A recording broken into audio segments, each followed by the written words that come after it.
ladies and gentlemen, dear scientists, doctoral candidates, and students, dear colleagues. It's a great honor and pleasure for me to welcome you to the 8th International Excellence Talk of Karlsruhe Institute of Technology. This lecture series was initiated in May last year and is designed to provide a platform to discuss the current research topics of internationally renowned scientists in an interdisciplinary context. And I'm very glad to see that the previous talks have inspired a broad audience and encouraged a lively exchange of ideas so far.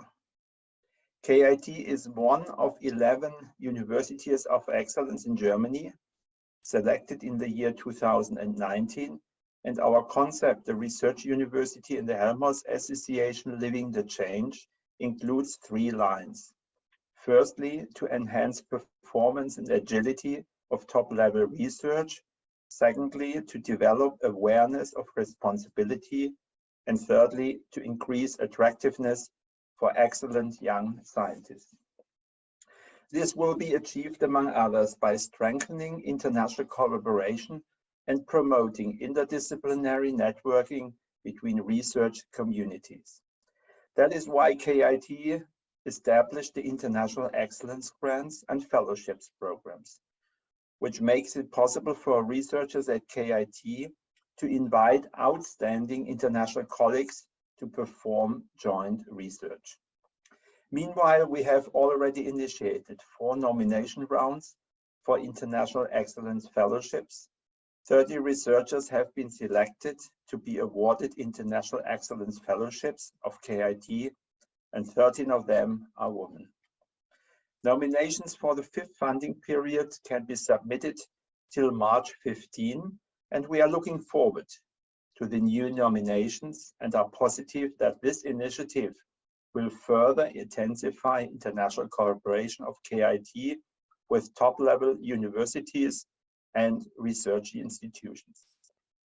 Despite the pandemic, most of the research days have already taken place, and we are looking forward to welcome new international excellence fellows at KIT in the next months. Before I welcome and introduce our guest today, I would also like to remind you of our first speaker, Professor Igor Komarov from the Kiev State University in the Ukraine. He opened this series of international excellence talks almost a year ago, and he said in a video message about the International Excellent Fellow Program, this program is about happiness. Now he and his family are in Kiev, in a war zone in the middle of Europe. Our thoughts are with him and his family and all the people in the Ukraine, and we hope that this terrible war will end soon and that the people of this country will not have to suffer anymore. Today, I'm very happy to introduce Dr. Katherina Kuschel from the Pontificia Universidad Católica del Peru, who was awarded the International Excellence Fellowship of KIT in the first nomination round. And I had the pleasure to meet her twice personally last year. She is a renowned specialist on women entrepreneurship with STEM fields. That means science, technology, engineering, and mathematics, and an editor of international journals and an author of entrepreneurial training programs for women in South America. Funded by the DAAD and the International Excellence Fellowship of KIT, Katherina Kuschel is at the moment exploring soft landing programs and expatpreneurs at EnTechnon, the Institute for Entrepreneurship, Technology Management and Innovation at KIT, as a guest researcher. The International Women's Day, which will be celebrated next week on March 8, it's an occasion to acknowledge women's achievements, recognize challenges, and focus greater attention on women's rights and gender equality. Women make a significant contribution to economy, academia, and society, and they make about half of the population and are highly trained professionals. In their role as decision makers, they can actively shaping the future of their countries. And it is therefore important to make full use of women's potential. This requires a number of different approaches to be taken at various levels. It all starts with the need for new role models and with addressing certain stereotypes. The aim is to date girls and women interested in STEM professions and female entrepreneurship. Successful role models and strong networks will also help to attract more women into business. In her talk, Katherina Kuschel will explore a shift in paradigm on how we approach the role of women, which is also taking place in science. And she will explain the characteristics and dynamics around women entrepreneurs in STEM fields and proposes a new perspective to measure their success. First of all, I would like to thank Katherina Kuschel for giving us an insight in her interesting research today. And I would like to thank first my colleagues, Elena Pfeiffer and Peter Roth, for organizing this event today. And I would like to thank you for participation and interest. And I wish you all the best for today's event and an interesting talk and discussion. Now I would like to hand over to my colleague, Professor Orestes Tatsidis, head of EnTechnon and the academic host of Katherina Kuschel at KIT. He will give us a short overview of the academic achievements and briefly introduce some highlights from the successful cooperation. Professor Tatsidis, the screen is yours. Thomas Hirt, dear Vice President, for handing over to me. For me, it's a pleasure to be with you this afternoon and to see that Katherina, or Kathy as we call her, will give this talk. I got to know her a couple of years back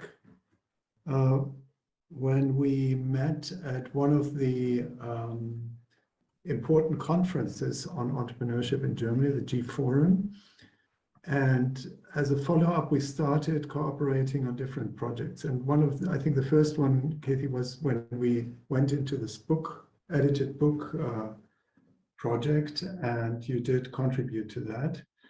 And after getting to know each other, we soon discovered there are common interests, and Kathy expressed her wish to come over.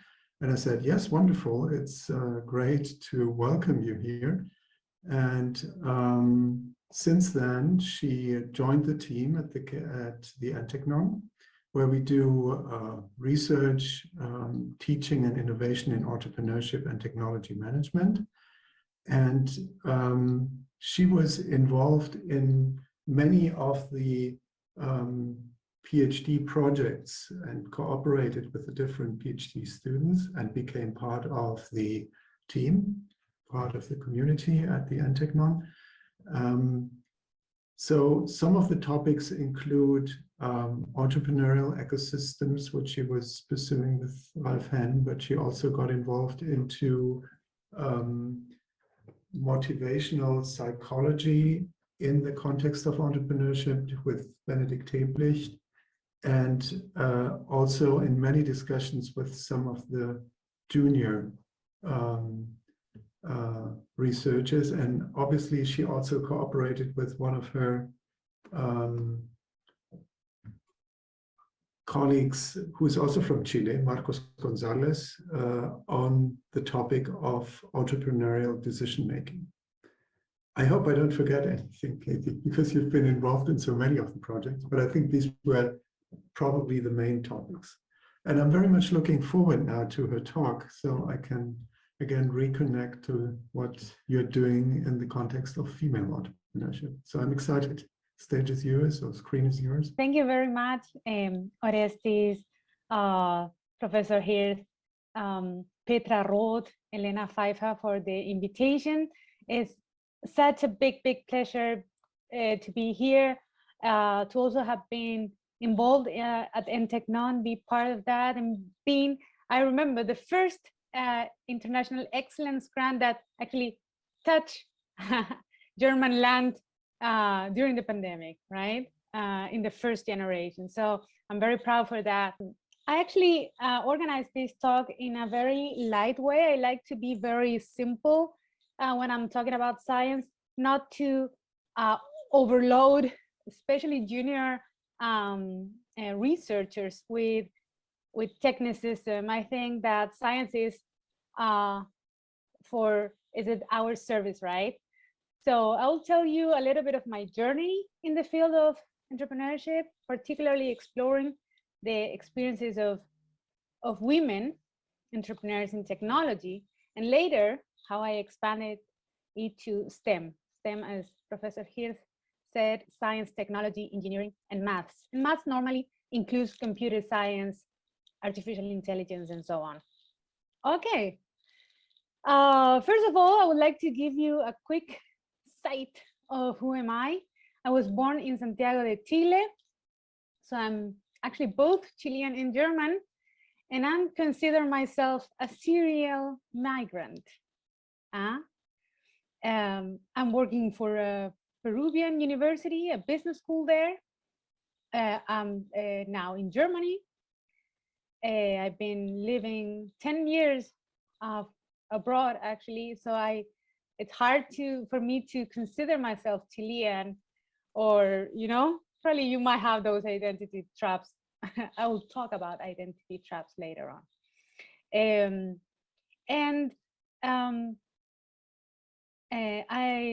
I studied business, Vivi, as you call it here. I did my PhD in social psychology in Barcelona. I finished in 2011. That's 11 years ago already. And that gave me a superpower.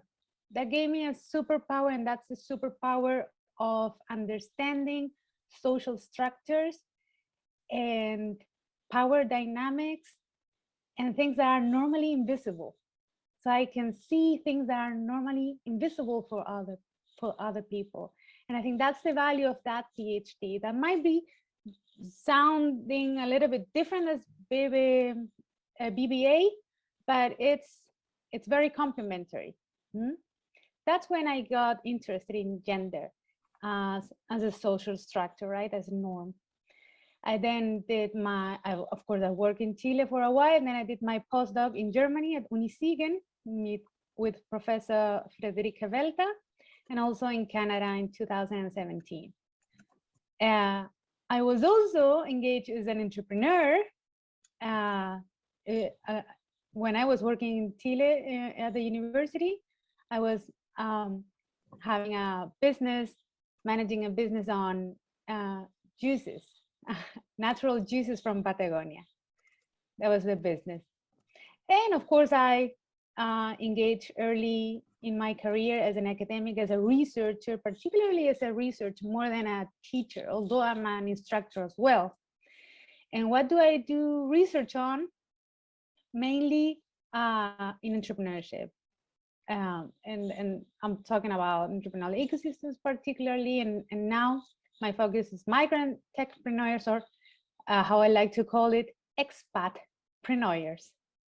Okay, and of course I landed at HighTech after a scientific relationship that started back in 2016 when I applied, as Professor Tessius just said, with a manuscript to his book. His book was called Technology Entrepreneurship. I said, I want to be there. And that's my topic. I want to be there. It was amazing. I will explain a little bit more on that chapter that I wrote there too. And yeah, that's it. I arrived in September 2020.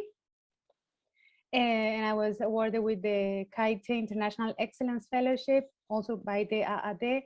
I'm very, very grateful for these opportunities. It has been a very good experience with the first, actually, we started to explore the first university soft landing program for startups at HighTech. And I think that was also a very, very good study that now we're trying to publish. So, but let me tell you a story. Yeah, I was in Chile. I was preparing a report. That was, I don't know, it says March 2015, probably, yeah. Preparing a report for GEM project. That's the Global Entrepreneurship Monitor, which is like it's a huge project with more than 70 countries. That is like a census for entrepreneurs. They characterize those entrepreneurs in every country, and they can compare, and that's also gives some recommendations for public policy. So it's a big project, and I was working with in that project. I launched a report on women entrepreneurs in Chile. And although I was very proud of the work, I was very happy. I quickly realized that women were not very well portrayed in the picture. What am I saying here? If you have to, so I will show you how the picture looked like at that time, around 7 years ago. And believe me, it still looks quite similar. So what am I saying?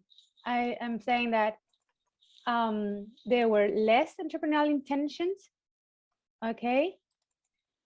And that means, are they not interested at all? Less entrepreneurial networks, and on those networks at that time, women were participating less. Of course, there are some exceptions. I can tell you more about those exceptions, but do women have a problem with socialization? You know, that kind of questions arises.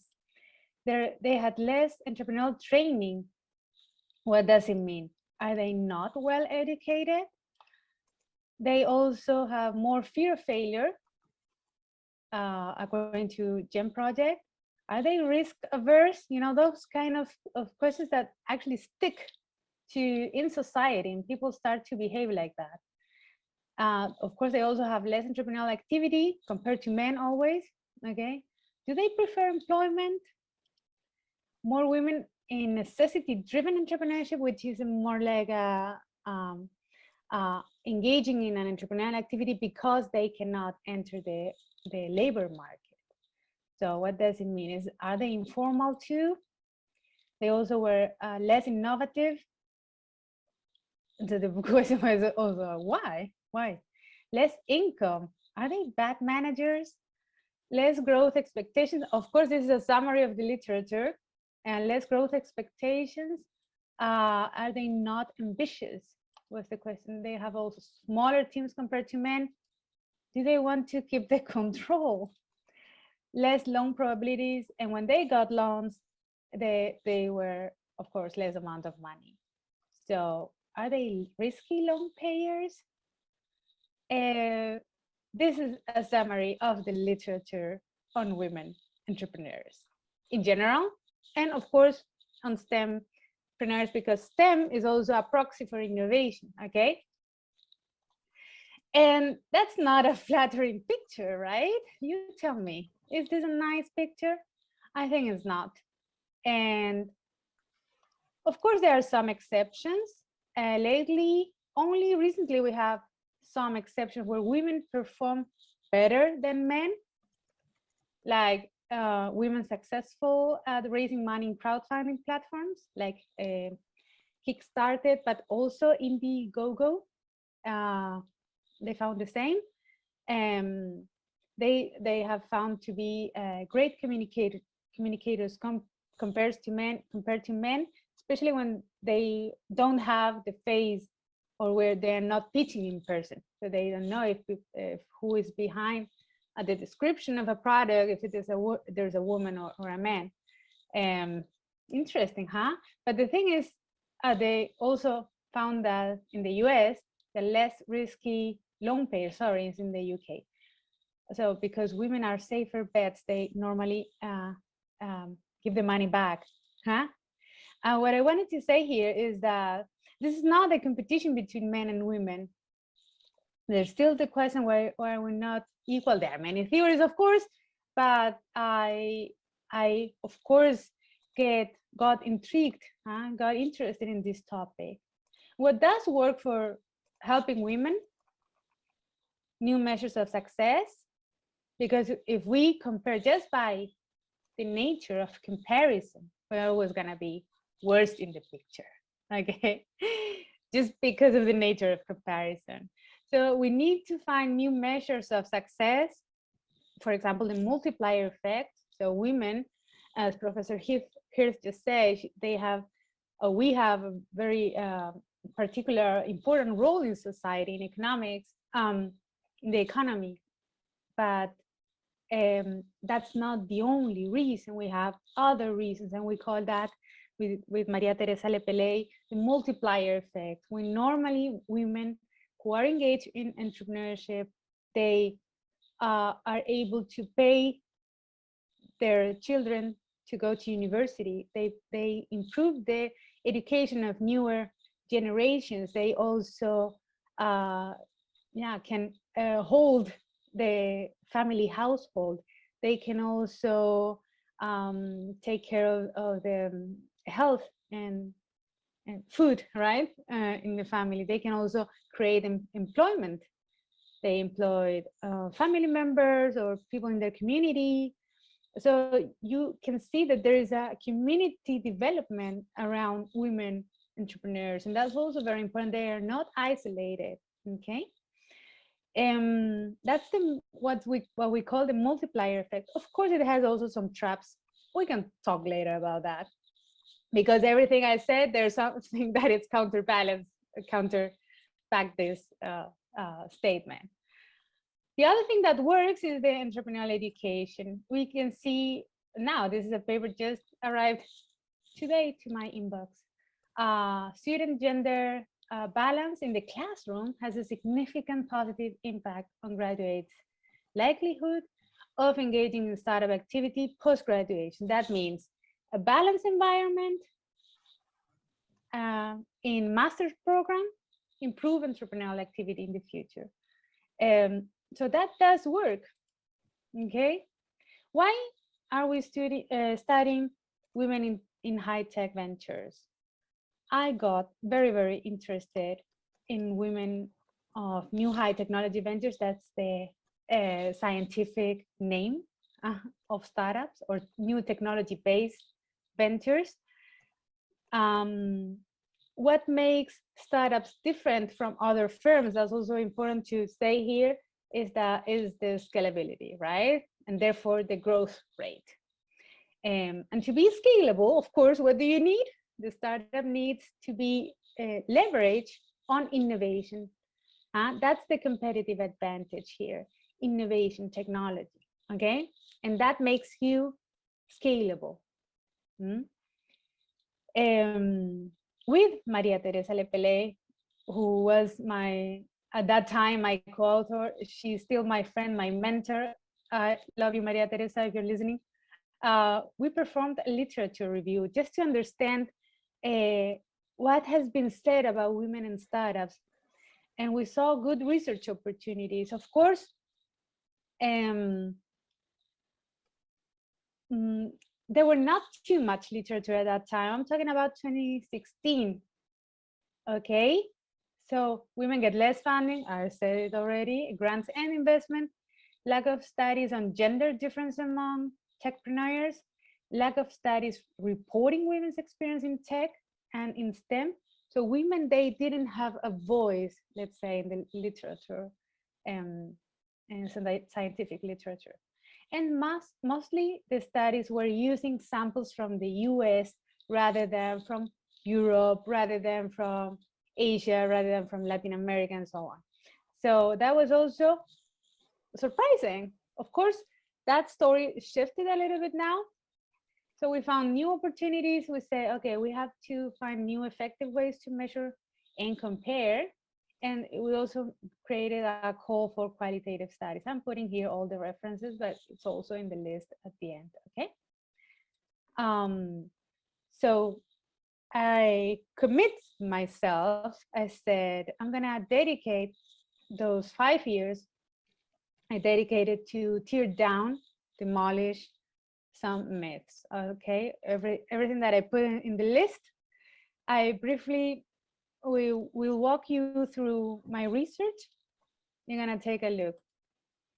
And then, of course, I did research in an acceleration program. My lab was at that time Startup Chile, which is an international acceleration program located in Santiago. At that moment, it was the top 4 international acceleration program in the world.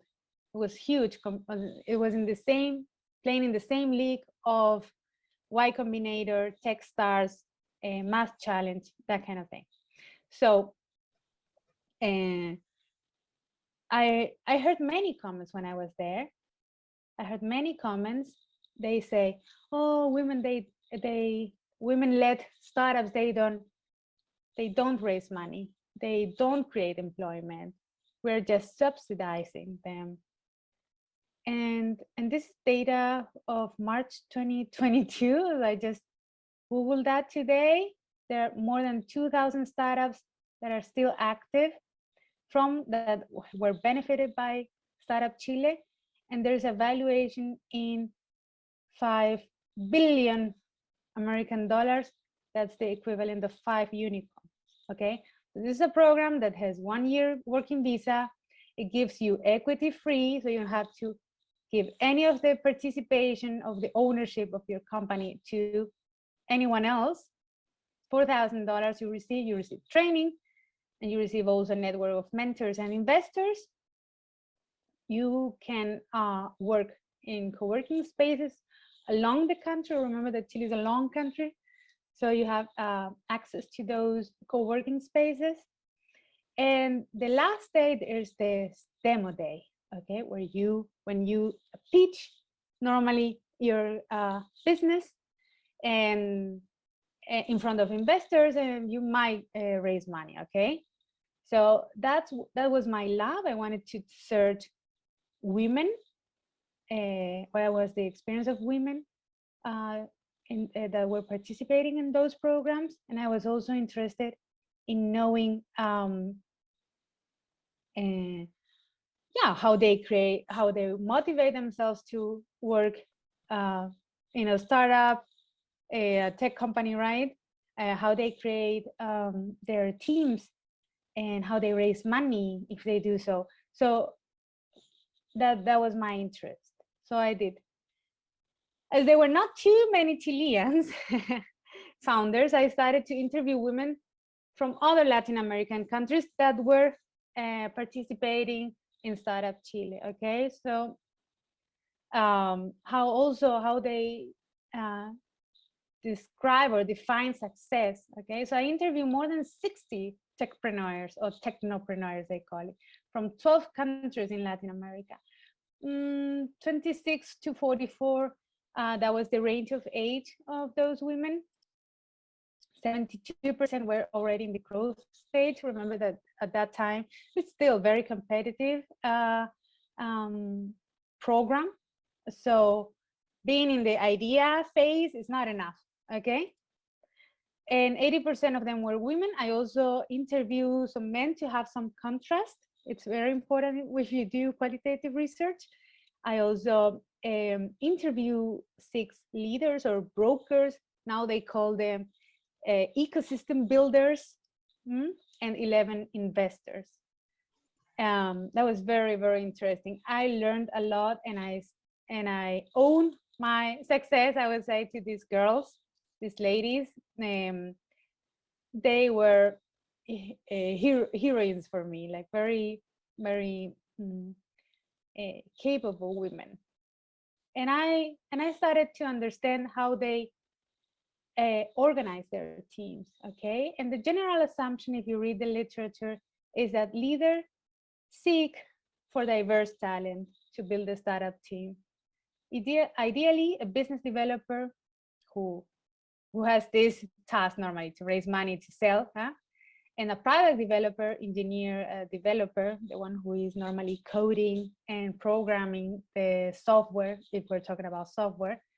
And we also have a designer or marketing UX expert, the one who is trying to get the conversion rate, right? Those 3 roles.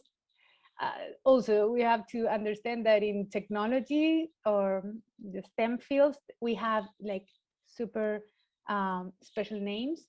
So the CEO, we call them hustler. The CTO, or Chief Technology Officer, we call it hacker.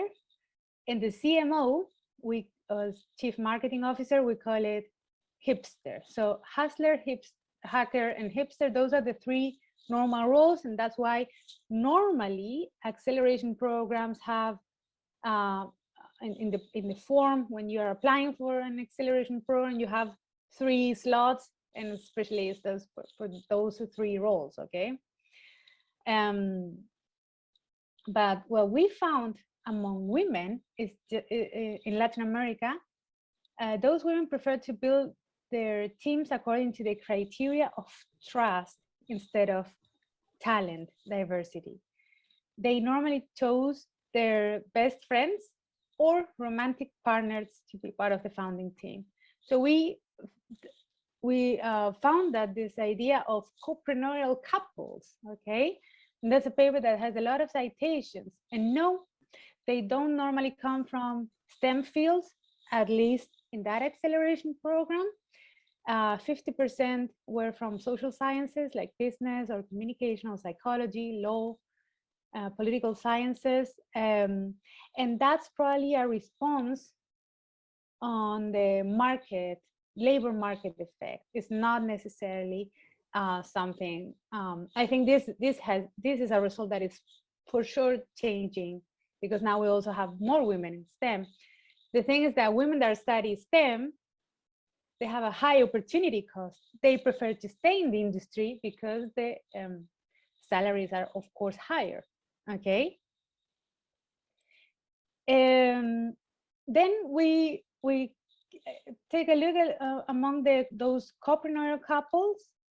Normally the investors' belief is that co-preneurial teams are lifestyle entrepreneurs and have no growth ambition, right? If the couple fail, warning, then the business will fail. And that's a myth. And we wanted to also report that. Our results show that co-preneurial couples in tech have similar skills as they normally were former classmates, right? They are robust teams. After 3 years working together, they normally get very specialized in their roles inside the tech venture. And women play the role of the CEO. Why? Because there are also extra income or potentially grants for women-led companies. So in a couple, they decide strategically, they're not dumb, they decide strategically, okay, the woman is gonna be the CEO, and then naturally, I would say it's not natural, but it feels quite natural that they specialize, and the man is taking the role of the hacker or the product developer, and the woman is taking the role of the hustler, okay, or the CEO. And they can keep the business even though they broke up as a couple. We found many cases of divorce co-preneurials, and we took that name. We invented that name specifically for this paper. Yeah. What about the team size and the diversity of those startup teams, right? The question here in the literature, and also part of the myths that you were hearing among acceleration programs, is that do these startups actually contribute to economic development? There was this idea that they were just playing, burning money, not really creating employment. And if they were creating employment, it was like a freelancer kind of job, gig, not very well paid. So the result was that, according to our study, both male and female-led startups create jobs, and that's also published in Professor Tersidi's book, Technology and Entrepreneurship. Actually, I showed these results at the G Forum 2016 in Leipzig, and that's when I got to know this book opportunity, publishing opportunity. So we found that female-led teams are smaller than male-led teams. That was not a surprise, okay, but both teams were actually diverse in terms of gender. That's how you read this figure. So if there is a man founder, he would have 2 other co-founders and 1 female co-founder. And these are the employees or freelancers that they will hire on average. This is average, okay? And if you were a woman, you might have 1 more a female co-founder and around 6 employees, okay, or freelancers. So both male and female-led teams created further jobs than the minimum team size, and that's important. The minimum team size, we said, is 3, right? The hustler, the hacker, and the hipster. So we also ask ourselves, do women get funding for their startup after being accelerated, or are they accelerated? That's the end of the story. And we found that, at least in Startup Chile, 30% of the women-led startups that we study in the first 15 batches or generations raise money abroad. That means angel investors or venture capital. And there are, of course, differences according industry. And what are those differences? The differences are that software doesn't require too much money, and there's a lot of grants around that because it's quite low risk. But there are other industries, such, for example, let's say probiotics, or pharmaceuticals or chemicals, or in the natural resources, for example, like mining companies. Those probably require a lot of experiments and therefore more costs. And that's the reason why and there are actually less grants for those, and then less angel investors interested in those projects that seem to be longer and seem to be more risky, right? That was, of course, at that time. This is also changing. And what about motherhood? What about women? Okay, do women engage in motherhood while running a startup? Is it work-life balance possible if they are mothers? And the results, because I started when I did my PhD, I did it on the topic of work-life balance, which at that time was fashion, right? Like the top topic. So I kind of like merged those topics, and we created this paper. And so what we found is that the results, they are starting their business while young and childless, normally after school, after college, without corporate experience at all. And they like playing. I like to say that they started like playing, because it's not like very risky at that time. So that's why everyone who is finishing school right now and is listening to this talk, this is the moment to start a business. The risks are very low, okay? But reality did not meet expectations. Once they have kids, children, a male couple, they provide emotional support, but not really help in daily care activities. Of course, there's a trade-off between a lot of hard work, because a startup is a lot of work. It's 24/7, but it's very rewarding. They call it very challenging in their own, and they love it. They love it, okay? So we see like a dark side, but a bright side as well. Techpreneurship and generally entrepreneurship seems not to be suitable for every woman.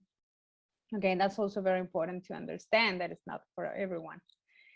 And we also found that women founders that were becoming mothers, they were postponing maternity after 34 years old, when business was stable, as they call it, the team, and then when they were in a phase of growing, and you can also get more money or investment.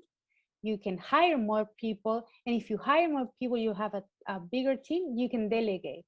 So that's the perfect moment for having children, they say. But of course, it's a building process. Doesn't happen overnight. In sum, I want to finish, but give me 5 more minutes. We were dispelling some common myths. Women-led startups do exist, at least less than 10% of startup Chile at that time.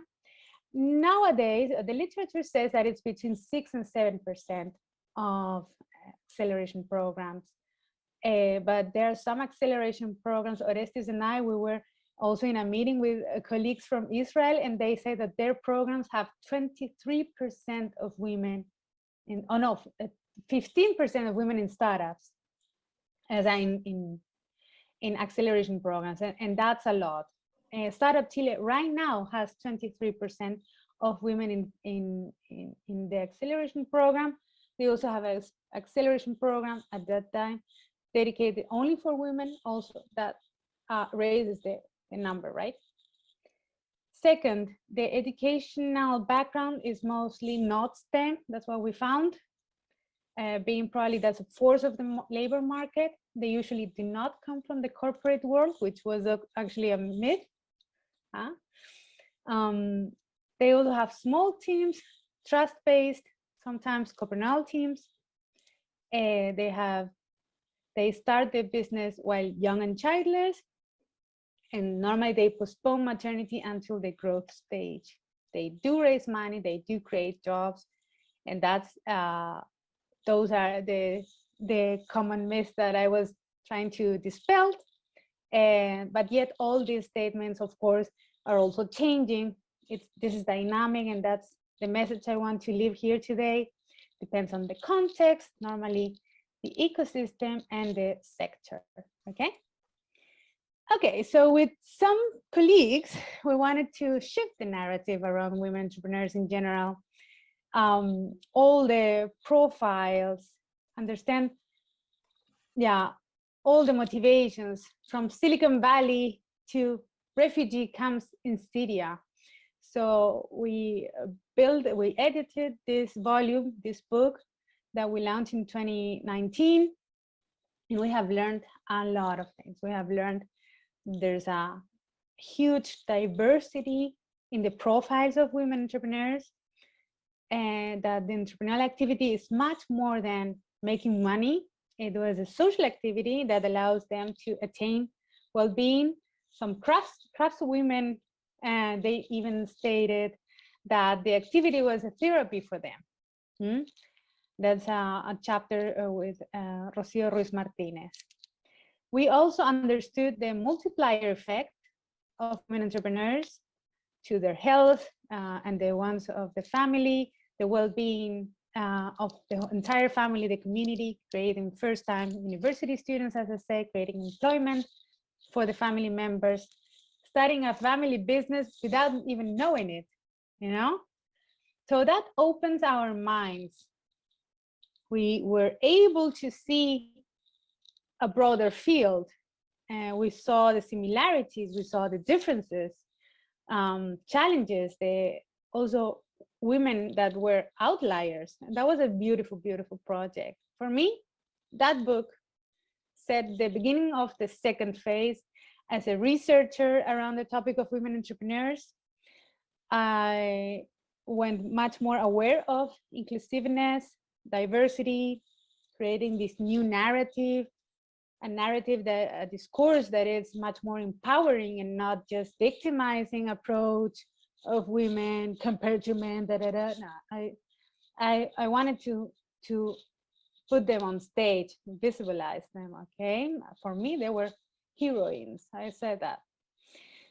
And now, after so many talks, so many journals reviews, new research, new social movements, and the Me Too movement, the Black Lives Matter movement, and so on, the pandemic of the COVID-19, I'm starting to find or develop myself as a researcher in a third phase, a phase that is a little bit different. I'm gonna tell you what am I thinking about right now, and it has to do with this. I have seen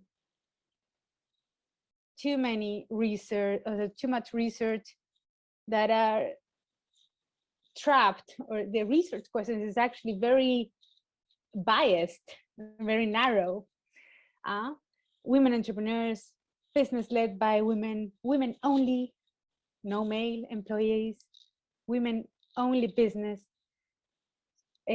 Some, not all, of course, but with hate speech, women investors, women networks, women only acceleration programs, women only, or even those women that only do business with other women.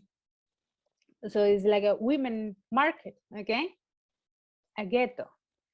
And you can see the same phenomena with LGBT plus and people of color communities in some big cities, especially. What is the danger with that, you might say? I'm not an expert on those other communities, okay? But around the topic of women entrepreneurs, the danger is the ghetto dynamics, okay? The ghetto, those being isolated somehow, the fragmented business society, a fragmented world. And in science, we need to, of course, cut the problem smaller and smaller and smaller to better understand it, because big problems are not easily, right, to grab. So that's also something that is going on my mind lately. How can we still do science, but science, again, that serves the purpose of society, that doesn't divide, but that integrates better? Because those theories sometimes doesn't really work. If you ask women entrepreneurs, they don't feel sometimes trapped in intersectionality. Okay, they don't feel that they're discriminated by this and this and this and this other thing.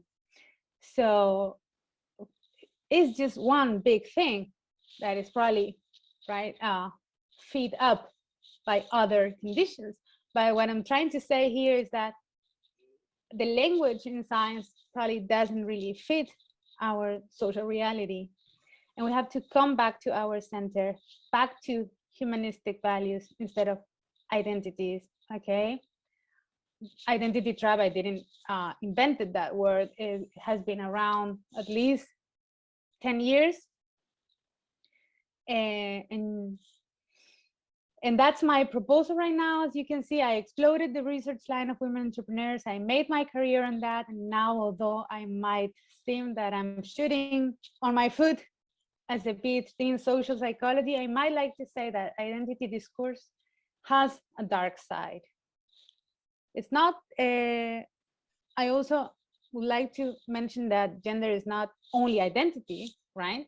Gender is also social structures, power dynamics, and so on. Okay, so it's not just identity, but I've seen the identity trap among some communities, and I think we have to, this is a call to evolve, find a way. I haven't done it yet, okay? I have some ideas, we can talk about that in the Q&A section, but find a way to do in our research to set free from those narratives of identity, intersectionality, radical feminism, separatism, fragmentism, and let's build a better world together. And that's my final message. Those are some references. And yeah, thank you very much. Thank you very much.